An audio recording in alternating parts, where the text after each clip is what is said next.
He sat in the classroom, staring at the test paper. His hands trembled as he turned the pages. Nothing made sense. The numbers, the words, they blurred together. His heart pounded. He had studied all night. He had tried. But as always, the results would be the same. Another failed exam, another disappointment. Walking home, he could already hear the whispers. He's not smart enough. He will never succeed. He's just a failure. The words cut deep, but he had heard them so many times that they felt like a shadow following him everywhere. His teachers had lost hope. Even his parents looked at him with sad eyes. They wanted him to do well. He wanted it too. But no matter how hard he tried, he couldn't pass. One evening, he sat alone in his small room. He stared at his books, feeling a mix of frustration and sadness. Why can't I be like everyone else? He thought. He closed the books, took a deep breath, and looked out the window. The world outside kept moving. People were chasing their dreams. Maybe school isn't the only way, he whispered. The next day, instead of drowning in self-pity, he decided to do something different.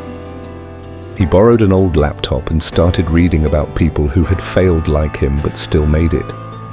He read about men and women who had struggled, who had fallen, but had found a way to rise again. They didn't let failure define them. They found another path. Days turned into weeks. He started noticing something. He was not good at exams, but he was good at observing things. He noticed what people wanted. He saw what problems they faced. While others ignored small details, he paid attention. He listened. He learned. One evening, he saw a man struggling to carry a heavy box. The man sighed and muttered, "If only there was an easier way." A thought sparked in his mind. He ran home, grabbed a notebook, and started writing ideas. What if he could create something simple that made carrying things easier? He had no money, no experience, but he had one thing: determination. He took small jobs, saved every penny, and worked late into the night. He failed many times.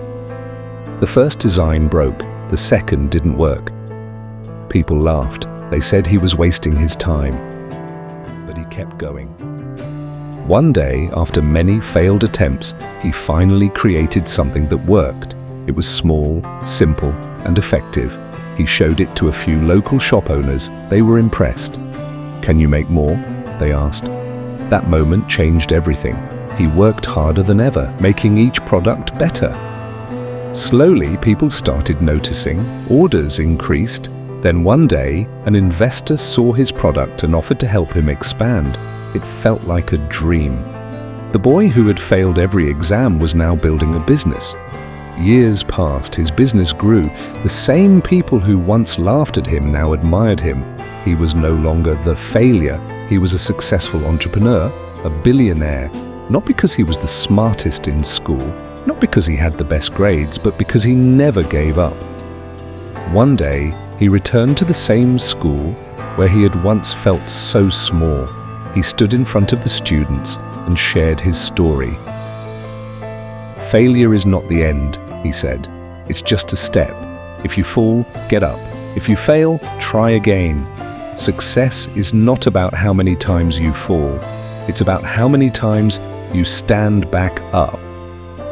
And in that moment, he realized something. It was never about passing exams. It was about believing in himself. And that made all the difference.